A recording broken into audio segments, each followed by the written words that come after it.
দেখছেন অপরাধ কণ্ঠ, সাথেই থাকুন। আসসালামু আলাইকুম, hello viewers, this is content creator Samia Sharkar. Thank you for watching অপরাধ কণ্ঠ. Thank you.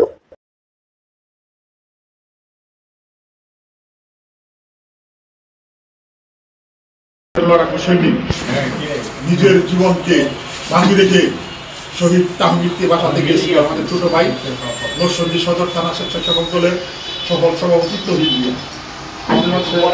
জুলাই আন্দোলনের দুটি চোখ হারিয়েছে।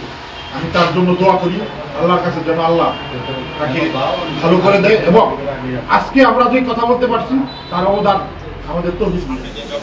5 মিনিট আগে যে লোকটা স্বাভাবিক অবস্থা আমাদের সামনে থেকে এসে গেল, আর 5 মিনিট পরে যখন তাকে দেখলাম আন্দোলন করতে গিয়ে সে আমাদের সামনে রিক্সা যে যখন ওকে নিচ্ছে, তখন নিজেকে আর আমরা স্বাভাবিক অবস্থায় রাখতে পারি।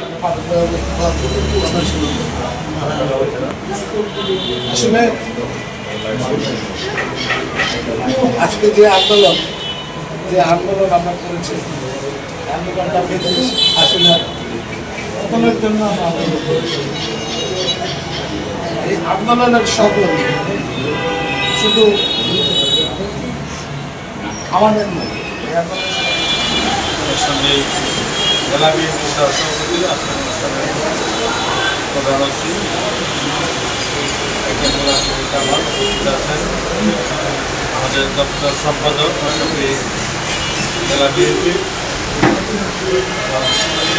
আমাদের সাধারণ সম্পাদক, এবং আপনারা জানেন যে আমার আরেক ছোট ভাই যে কি নাম জানি, যে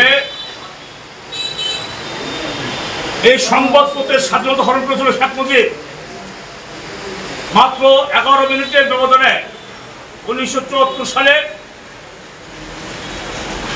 জাতীয় সংসদে দাঁড়িয়ে 11 মিনিটের ব্যবধানে সকল সংবাদপত্রের স্বাধীনতা হরণ করে এক গণতন্ত্রকে গলার টুটি চেপে ধরে হত্যা করে একজনের বাদশা করা করেছিল। সেদিন কিন্তু সংবাদের স্বাধীনতা ছিল না। শহীদ রাষ্ট্রপতি জিয়াউর রহমান আজকে ক্ষমতায় এসে উনি সংবাদ স্বাধীনতা দিয়েছিলেন, গণতন্ত্র দিয়েছিলেন। সেই জন্য বলতে চাই এই সংবাদ স্বাধীনতা এই শহীদ রাষ্ট্রপতি জিয়াউর রহমানের দেওয়া। সহযোগিতা দরকার, সকলে আমরা সাংবাদিকদের সংগঠনে আমরা সবাই সব দলের সদস্য থাকতে চাই। তো আমি আর দীর্ঘায়িত না করে সংগঠনের সভাপতি হিসাবে আসলে দীর্ঘদিন সেক্রেটারি হিসেবে দায়িত্ব পালন করা এবং তেগি, তাছাড়া এই সংগঠনটা যে মূলত আসল চালিকা শক্তি ছিলেন আমারই ছোট ভাই, আমাদের সে সাথে কাজ করতে এবং দক্ষ দায়িত্বে আছেন, এবং বিভিন্ন নিউজ পোর্টালের প্রতিনিধি, নিউজ পোর্টাল অপরাধ কণ্ঠেরও অ্যাডমিন মাসুদ রানা বাবুলের নাম ঘোষণা করছে। সাধারণ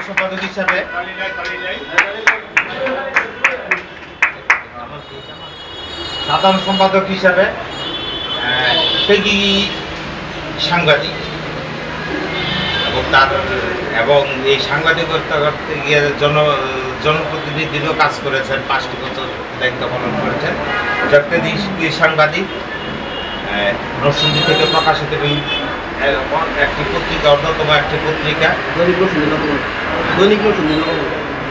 পত্রিকার প্রকাশক সম্পাদক কামাল হোসেনের নাম প্রস্তাব করছে। তিনি এই বাবুল এবং কামাল দুজনে মিলে আগামী 15 দিনের মধ্যে একটি সুন্দর কমিটি উপহার দেবেন বলে আমি বিশ্বাস করছি। ধন্যবাদ।